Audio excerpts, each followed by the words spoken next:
Hey guys, this is the chapter 6 extra practice. It didn't import properly, so let me just fix that right there.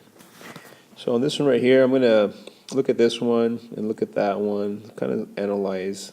That's 4, that's 2. If that was -4, that'd be cool. That's 3, if that was -3, that'd be cool too. So either you can multiply this by -3 to make this become -3, or multiply by -2, that'll make it -4. I'm just going to multiply everything by -3.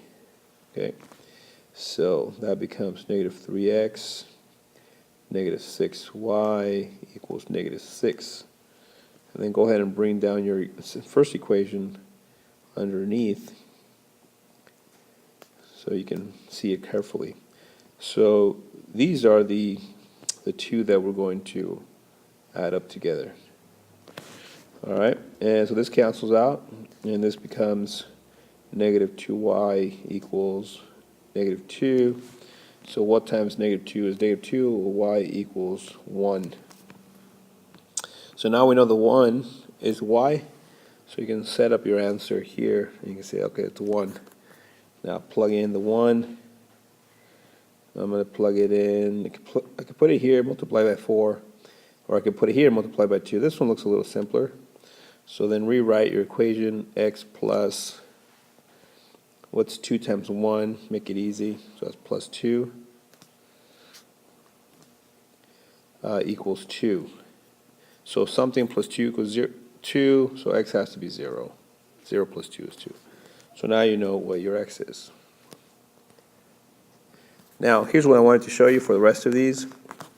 You can actually plug them in to check your answer. So here's how you check your answer. Here's how you know for sure your answer is. Plug them in, all right? So I'm going to plug in the 0 for here, and then the 1 for the y. So 0 times 3 is 0, and then 1 times 4 is 4. So 0 plus 4, and then keep writing the equation, equals 4. So 4 does equal 4, so check. It works for the first equation. Now you want to make sure it works for the second equation too. Okay? So the second equation, I'm going to plug in 0, excuse me, didn't mean to do that. The second equation, you're going to plug in 0 for x and 1 for y. So 0 times -3 is 0. So I just put 0 there. And then 1 times -6. Oh, my bad. Hang on. We actually had to plug it into the original equation right here. So 0, that's 0 still. Plug in 0 here, and then 1 for the y. So 2 times 2 is 2 times 1. Plug in the 1 here. 1 times 2 is 2. So 1 plus 2 equals 2. So 2 does equal 2, so let's check. So that's how you know for sure if the answer is, your solution is the correct one. Test it for both. So you could do it for the rest of these, okay? Go ahead and do all the rest of those and check your answer at the end. And I'm talking about number 7. Olivia's building a birdhouses to make, okay, we've done this one before. All right. Olivia's building a birdhouses to raise money for a trip. She spends a total of $30 on the tools she needs to buy her houses. Material to buy each birdhouse is $325. So she's going to spend $30 for the tools, and then she's going to spend $3.25 each. Let me call that X. So she's going to spend a total, okay? Here's the total, y equals total. You could write that here, y equals total. And X is birdhouses, right?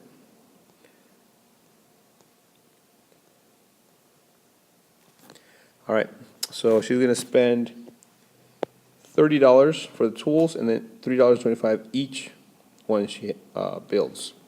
So if she builds 1, it's $3.25. If 2, is $6.50, and so forth.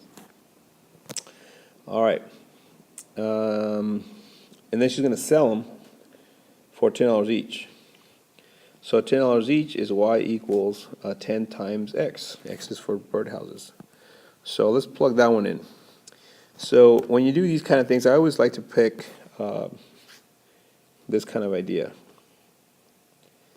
All right, that's X and Y. If she sells 0 birdhouses, she gets no money. Okay, that's 0, 0. Okay, here's your X, and here's your Y. If she does, let's see, 1 birdhouse, she gets $10. So let's see, I'm trying to figure out how to make these. I'm going to make them by, let's see, I don't have a scale. Let's go, I'm going to just do by 5s every other one.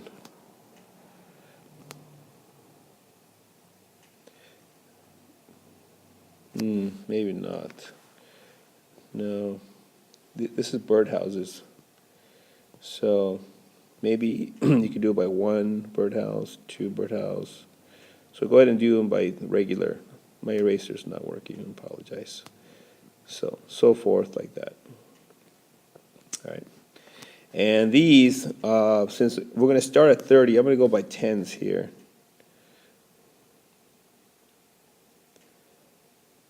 Okay, and so forth. So I'm going to make nothing, but if I sell 1 birdhouse, $10, 2, 20, 3, 30, 40. See that? That's one of the reasons I chose to do by 10s in here. So that's my money, all right? That's my money, my revenue. But my cost, I'm going to use red. I'm going to start at 30. Okay. For 1 birdhouse, I'm going to go $3, but it's really hard to zoom in and try to figure out where $3 is. But you don't have to do every single little one. You can do this. So we said, if I sold no birdhouses, I still got to pay $30. But look at this number right here. Say, well, how about 10 birdhouses? Okay, so that'll be 30 plus the 250, because it's $10 times 250. So I'm just going to go up $32 from here. So it's easier. So 10, 20, 30, and then a little bit, and go all the way to 10. So right around here. Okay, so see, I don't have to do every single little dot, and then I can connect these 2 dots. So by my graph, it looks like the where she is called a break-even point would be right around here. Okay, that's when she starts making profit, right about there. It looks like she needs to sell about 5-ish, 4 or 5, to make a profit. All right, so I just showed you how to kind of graph this without having to graph every single dot, especially when the grid that you have is not scaled the way you want it.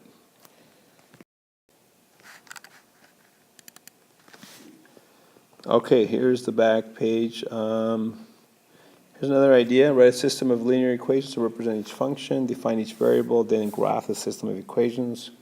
So you want to define the variable. Okay, it's important. And we got to graph it, estimate the break-even point, explain what the break-even point represents with respect to the given problem. Ramona sets up lemonade stand in the front of her house. Each cup of lemonade costs Ramona 30 cents to make. She's paying $6 on the advertised signs, plus she puts up in the neighborhood. She sells each cup for $1.50. All right, this is really the same as the other one for the birdhouse, so go ahead and do that. Be real careful. Use your phone as a ruler or your ID. Those are really good rulers. But really clear about definitions. Define it means x equals something and y equals, what is x equal? For this one, it would be a number of lemonade cups, right? Equal number of lemonade cups. Okay. Cups. And y would be total in dollars. Total money. And you can graph those. Okay, go ahead and do that. Number 9 is also similar.